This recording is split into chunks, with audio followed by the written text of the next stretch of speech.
Hello students, good morning. कक्षा 10 के समस्त छात्र छात्राओं का एक बार फिर स्वागत करता हूं। प्रिय विद्यार्थियों, कल हमने सुभद्रा कुमारी चौहान की कविता झांसी की रानी को पूरा किया था। आज हम अगले और नए चैप्टर की तरफ आपको लेके चलते हैं। आज हम पढ़ेंगे नागार्जुन, जो आपका 9वां अध्याय है, पद्य भाग में कविता, और उनकी ये कविता हमें आज पढ़नी है। तो सबसे पहले एक बार इनका परिचय हम जान लेते हैं, उसके बाद हम इस कविता की तरफ चलते हैं। नागार्जुन जो साहित्य, हिंदी साहित्य में बाबा के नाम से प्रसिद्ध है, निकनेम इनका बाबा, और हिंदी और मैथिली के सामान्य कवि और लेखक इनको माना गया है। इनका जन्म हुआ था 1911 में। इनके पिता का नाम गोकुलनाथ मिश्र, और इनका जन्म बिहार के दरभंगा जिले का एक गांव है तरोनी, यहाँ इनका जन्म हुआ था। याद रखेंगे, बिहार का दरभंगा जिला और उस जिले का एक गांव है तरोनी, वहाँ इनका जन्म हुआ था। और इनके बचपन के यदि नाम की बात करें तो इनका नाम था वैद्यनाथ मिश्र, इनके बचपन का नाम था। अच्छा, इनकी शुरू की जो शिक्षा थी वो संस्कृत पाठशाला में हुई, और वाराणसी और कलकत्ता में उच्च शिक्षा ग्रहण की इन्होंने। 1936 में ये श्रीलंका गए और वहाँ बौद्ध धर्म इन्होंने ग्रहण किया। और लेकिन याद रखिए, स्वाध्याय से, अपने स्वयं के अध्ययन से, संस्कृत है, पाली है, मगधी है, मराठी और बंगाली, इन भाषाओं का भी इनको ज्ञान प्राप्त हुआ। ये केवल अपने स्वयं के मनोरथ से, अपनी स्वयं के अध्ययन से इन्होंने हासिल किया। 1998 में इनका निधन हो गया था। अब जैसे कि मैंने बताया, बाबा इनको कहा जाता था। ये फक्कड़ स्वभाव के थे। फक्कड़ क्या होते हैं? जो मस्त मौला होते हैं, जिनको सांसारिक दुविधाओं से कोई मतलब नहीं है। ये सांसारिक मोह, माया, आसक्ति, विरक्ति, इनसे सब विरक्त रह करके, इनसे दूर, और जो मुंह फट होता है, जो मुंह में आता है वो बोल देता है, मन में छिपा करके कोई बात रखता नहीं, ऐसा व्यक्ति फक्कड़ाना संत होते हैं। वो लोग फक्कड़ मिजाज के होते हैं। तो ये प्रगतिशील कवि थे, और जनवादी आंदोलन से इनकी कविताएं प्रभावित रही है। इनके साहित्य में देश के आमजन या किसान और मजदूरों के जीवन का चित्रण हुआ है। इनके गीत छंदबद्ध रचनाएं और मुक्त छंद रचनाएं दोनों प्रकार की हैं। यदि इनकी रचनाओं की बात करें कि इन्होंने कौन कौन सी रचनाएं लिखी है, तो इनकी रचनाएं हैं युगधारा, प्यासी पथराई आँखें, सतरंगे पंखों वाली, हजार हजार बाहों वाली, तुमने कहा था, पुरानी जूतियों का कोरस, आखिर ऐसा क्या कह दिया मैंने, ऐसे भी हम क्या, ऐसे भी तुम क्या, मैं मिलिट्री का बूढ़ा घोड़ा, और भस्मांकुर। ये इनकी प्रसिद्ध रचनाएं मानी जा सकती है। तो प्रिय विद्यार्थियों, ये तो खैर इनका परिचय था, और मैं आपको अवगत करा दूं कि आपको इनका परिचय याद करना ही होगा। आप तय कर लीजिए।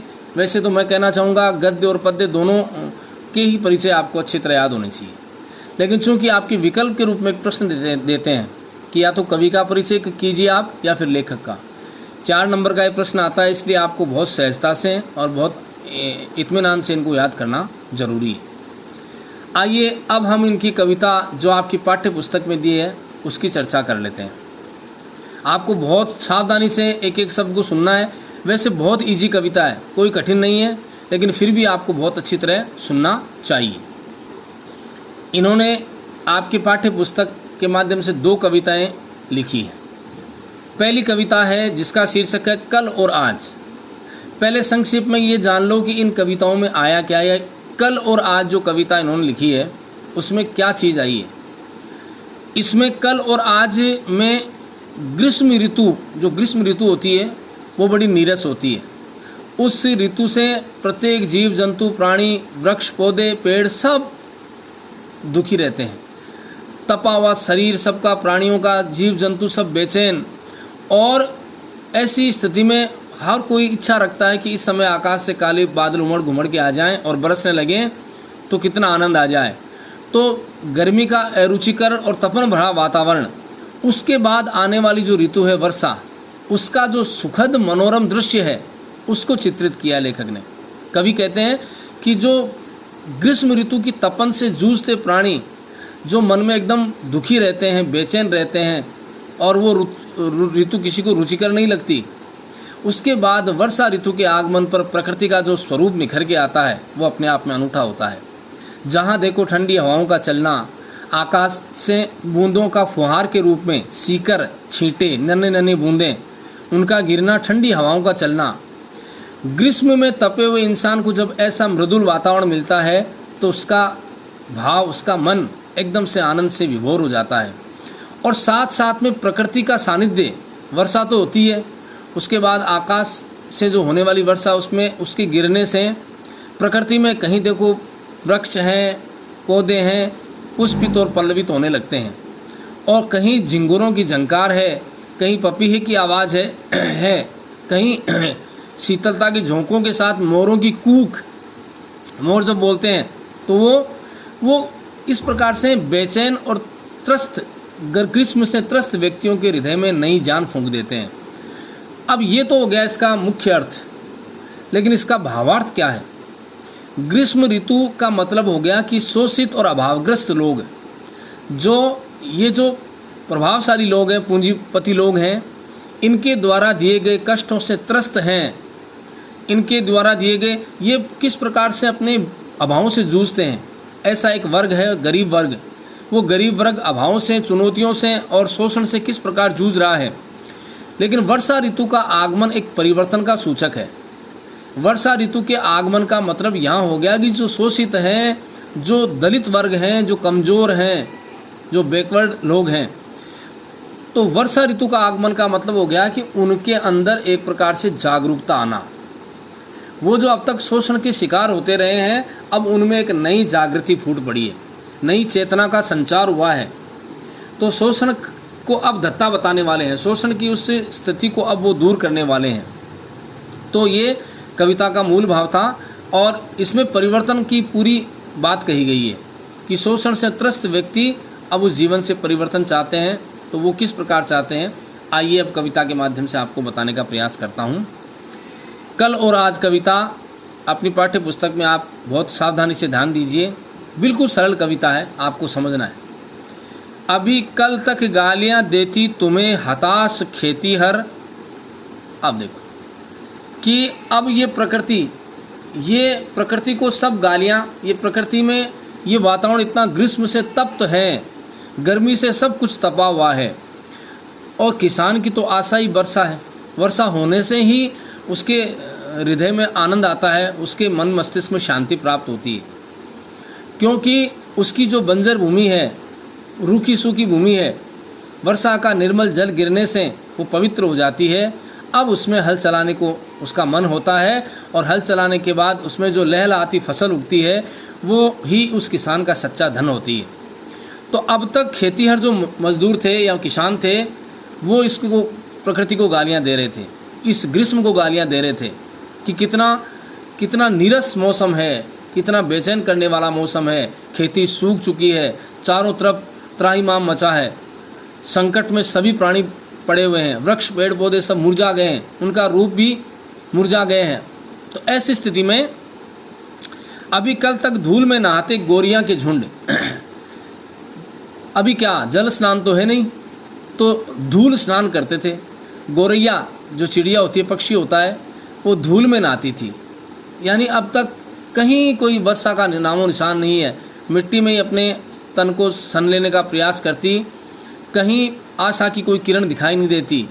ये मूल भाव से अब आप चलो। कहना क्या चाहता है कि जो कृषक है, शोषित वर्ग है, गरीब है, मजदूर है, श्रमिक है, उसका वो अब तक आस लगाए बैठे थे कि कौन से दिन अच्छे होंगे, किस समय मेरे जीवन में मेरे अनुकूल समय आएगा। लेकिन उस आशा में समय बीतता चला गया, उसके अनुकूल समय नहीं आया। अभी कल तक पथराई हुई थी धनहर खेतों की माटी। ये धन निपजाने वाले, ये कृषि रूपी धन को पैदा करने वाले खेतों की मिट्टी जो थी वो अभी तक सूखी पड़ी थी, पथराई हुई थी, पत्थर की तरह कठोर थी, क्योंकि चारों तरफ ग्रीष्म का ऐसा तांडव था कि कहीं पानी का नामो निशान नहीं। चारों तरफ दूर दूर तक केवल अग्नि ज्वाला, और इस प्रकार सूर्य अपनी प्रचंड पराक्रम से ग्रीष्म को इस धरती पे समेट रहा है। प्रत्येक प्राणी उस ग्रीष्म से लड़ते जूझते नजर आ रहे हैं। खेतों की कृषि भूमि पथरा चुकी है। कहने का मतलब एक गरीब मजदूर आदमी है, उसको कहीं भी सुख और सानिध्य का कोई समझ में नहीं आता भाव। वो हर तरह से दुखी है, हर तरह से कष्ट में है। तो अभी तक खेतों की जो मिट्टी है वो भी पूरी तरह सूखी हुई प्रतीत हो रही है। आगे लेकर क्या कहता है वो आप ध्यान से सुने। धरती की कोख में डूब के पड़े थे मेंढक। मेंढक तो आप जानते हैं, मेंढक की चाल, मेंढक की टर्टर की आवाज़ केवल वर्षा में आती है। जब वर्षा का जल तालाबों में, नदियों में जमा होता है, इकट्ठा हो जाता है, तब उसमें मेंढक आते हैं और अपनी टर सुरीली आवाज़ में गाते हैं। लेकिन अभी क्या करें, अभी तो वर्षा का कहीं कोई नामो निशान तक नहीं है। आकाश से तेज धूप, वर्षा जो अग्नि बरस रही है सूर्य की प्रचंड गर्मी से, वहाँ कहाँ, तो बेचारे धरती की कोख में वो मेंढक डूब के पड़े हैं। तो कहते हैं ना, अब दादुर वक्ता भय हमको पूछे, पावस देख रही मन कोयल शादी मौन। वर्षा ऋतु जब आती है तो कोयल चुप हो जाती है, क्योंकि अब दादुर वक्ता भय। वर्षा ऋतु में तो मेंढक बोलने वाले हैं, दादुर कहते हैं मेंढक को, हमको पूछे कौन, हमें कौन पूछेगा। तो वर्षा ऋतु तो मेंढक की अपनी ऋतु होती है, लेकिन बेचारे मेंढक क्या करें। ग्रीष्म का इतना तांडव मचा हुआ है कि सभी मेंढक धरती की कोख में जाके सिमट गए, दुबक गए। उनको कहीं आराम नहीं, कहीं चैन नहीं है। अभी कल तक उदास और बदरंग था आसमान। आसमान की हालत कैसी थी, क्योंकि आप गर्मियों में जानते हैं कितने आंधियाँ चलती है, कितने रेतीले तूफान आते हैं। तो इतनी गर्मी में लुएं चलती है और उन लुओं से जो आकाश में वो हवा चलती है तेज़, उनसे वो मिट्टी जो है वो हवा के साथ आकाश में चली गई। आकाश में जाने के कारण से आकाश का रंग भी बदरंग हो गया है, मटमैला रंग हो गया है, क्योंकि आकाश में धूल का गुब्बार चला गया है और उस धूल के कारण से पूरे आकाश में मेलापन छा गया, मटमैलापन छा गया है। दूर दूर तक मिट्टी मिट्टी फैल गई है, कहीं कोई वर्षा का नामो निशान नहीं। प्रकृति अस्वच्छ लगती है और यहाँ सूर्य अपनी गर्मी से समस्त प्राणियों को किस प्रकार से त्रस्त कर रहा है। तो कहने का मतलब है कि जो कृषक शोषित वर्ग है वो किस प्रकार से उदास है, वीरान है, हताश है, निराश है, मायूस है, बेचैन है। कहीं उसको आशा का कोई द्वीप जलता हुआ दिखाई नहीं देता, आशा का कहीं संचार नहीं है। ऐसी स्थिति में उसका मन उद्विग्न रहता है, बेचैन रहता है और उसको आस रहती है कोई सृजन की, नए पुष्पित पल्लवित होने वाले वातावरण की, लेकिन उसको कहीं दृष्टिगत नहीं होता। तो प्रकृति के साथ साथ हमें ये सिखाने का प्रयास भी किया गया है। तो यहाँ सजीव वर्णन है कि भीषण गर्मी से जीव जंतु कैसे व्याकुल हैं। और अब आगे की पंक्तियाँ हम देखते हैं। यहाँ देखो सीधे सीधे देश शब्दों का प्रयोग है, भाषा बिल्कुल सरल है और ठेठ शैली इनकी वो देसी शैली है, देसी अंदाज में कहा है, प्रस्तुति में चमत्कारिक प्रयोग किया गया है। आगे आप पंक्तियाँ देखिए। और आज अब देखिए कि आज पूरा परिवेश ही परिवर्तित हो गया है। आज ऊपर ही ऊपर तन गए हैं तुम्हारे तंबू। ये देखो आप, आसमान में, आकाश में काले बादलों के तंबू तल गए हैं। अब जब वर्षा का मौसम आना शुरू हुआ, अब परिवेश बदलना शुरू हुआ, तो आप आकाश में देखिए बादलों ने अपने तंबू तानने शुरू कर दिए। चारों तरफ बादल उमड़ घुमड़ के आकाश में छाने लगे हैं। तो ऊपर ही ऊपर तन गए तंबू। छमका रही है पावस रानी बूंदाबंदियों की अपनी पायल, और धीरे धीरे शुरू होता है वर्षा का आगमन। पावस रानी, वर्षा ऋतु रूपी रानी यहाँ क्या करती है, सारा परिदृश्य बदल गया है। वर्षा ऋतु का आगमन हमारे यहाँ कृषि प्रधान देश में उत्सव की तरह देखा गया है। तो छमछमाती हुई जैसे कोई सुंदर परी आकाश से उतर रही है, वैसे वर्षा रानी आकाश से धीरे धीरे अपने छमछमाती हुई वर्षा की बूंदों की झड़ी लगाती हुई जैसे नीचे आ रही है, नृत्य करती हुई सी। सभी को चैन देने के लिए, सुकून देने के लिए आकाश से वर्षा का पानी बरसने लगा है। और आज चालू हो गई है झिंगुरों की सेनाई। वो झिंगुर जो रात को बोलते हैं, वो शांत बैठे हुए थे। अब देखो गर्मी की रातों में सन्नाटे के साथ झिंगुर चुपचाप अपनी आवाज़ को खामोश किए चुपचाप बैठे हुए थे। पावस रानी के आगमन से, वर्षा ऋतु के आगमन से झिंगुरों की आवाज़ में एक जान आ गई है। वो झिंगुर सब उल्लास के साथ, आनंद के साथ उस वर्षा रानी का अभिनंदन करने, स्वागत करने के लिए तैयार बैठे हैं और मीठे मीठे स्वर में गाना शुरू कर देते हैं। तो कहने का मतलब है कि जो हतोत्साहित लोग थे, जो निराश और मायूस थे, उनके अंदर जागृति जागी। आप आपस में उनके अंदर सहयोग और सौहार्द जागा तो एक नया परिवेश शुरू हुआ, एक नया वातावरण, एक उमंग जागी, तरंग जागी कि जैसे ग्रीष्म से तपे हुए वातावरण में एक उमंग जागती है वर्षा के आगमन से। तो इस प्रकार से पावस का स्वागत करने के लिए वो सैकड़ों झिंगुर संगीतकार के रूप में शहनाइयाँ बजा करके उनका अभिनंदन करते हैं। वर्षा के आगमन से पूरा परिवेश मृदुलता के वातावरण से सरोबार हो गया है। आगे की पंक्तियाँ, और आज जोरों से कूक पड़े नाचते थिरकते मोर। मोरों की जो आवाज़ है, वो थिरकन, वो कूकना, उनका बोलना, वो एक अजीब, एक बहुत ही सुंदर परिवेश को जन्म देता है। आप जानते हैं ग्रीष्म से तपे हुए वातावरण में जब आकाश से बारिश की बूंदें गिरती है तो कितना मनोरम दृश्य पैदा होता है। हमारी आंखें हर पल हर क्षण उस दृश्य को निहारते रहने की चेष्टा करती है। हम उस परिवेश को एक क्षण भी भूलना नहीं चाहते। तो कवि कहते हैं, नाचते थिरकते मोर, यहाँ वहाँ जहाँ देखो दूर दूर तक, कहीं झिंगुरों की आवाज़ है, कहीं कोयल बोल रही है, कहीं दादुर मेंढक अपने स्वर में गा रहे हैं, तो कहीं मोर अपने पूरे पंख फैला करके प्रकृति के इस सुंदर वातावरण का आनंद लेते हुए थिरकते नजर आते हैं।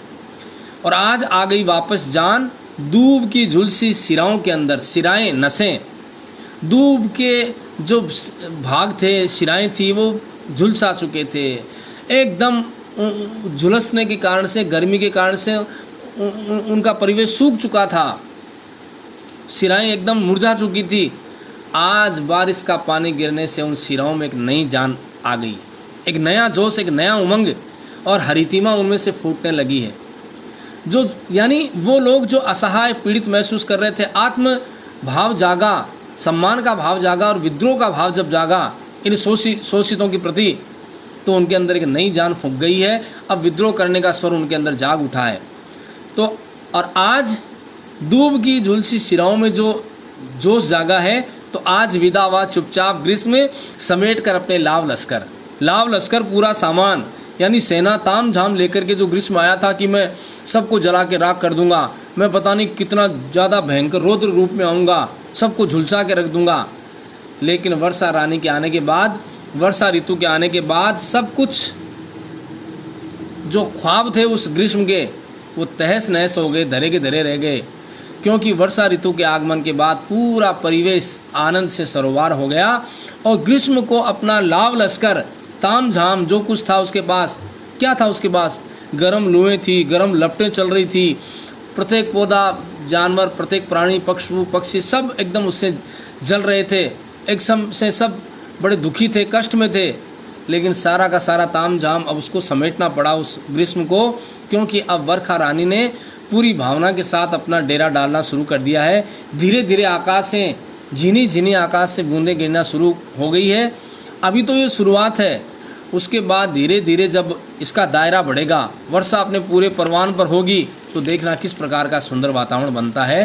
तो इस प्रकार से ये कविता में आपकी पूरी पंक्तियाँ बता चुका हूँ। तो इसमें विशेष क्या चीज़ें हैं कि हमारे देश में वर्षा ऋतु का कोई भी चित्रण मेघों के गर्जन के साथ, मोरों की कूक और नर्तन के बिना अधूरा ही रहता है। और कवि नागार्जुन ने इसका चित्रण किया है, क्योंकि मोरों का कूकना है, कोयल का बोलना है, इनके बिना वर्षा का जिक्र या उसका वर्णन जो है वो अधूरा माना जाता है। और ये सूक्ष्म वर्णन किया है ग्रीष्म से तपे हुए वातावरण का, से लोग किस प्रकार कुमलाए हुए हैं, प्राणी मात्र किस प्रकार दुखी है, तो उनका वर्णन भी सजीवता के साथ करने का प्रयास किया है। और तद्भवदेश शब्दों का भरपूर प्रयोग हुआ है। तत्सम शब्दावली नहीं है, भाषा इतनी क्लिष्ट नहीं है कि जिसको समझने आपको कष्ट हो, तो भाषा बिल्कुल सहज और आसान है। तो इस प्रकार से प्रिय विद्यार्थियों, कल और आज ये कविता आज आपको मैंने बताने का प्रयास किया है। मुझे विश्वास है कि आपको बहुत अच्छी तरह समझ में आई है।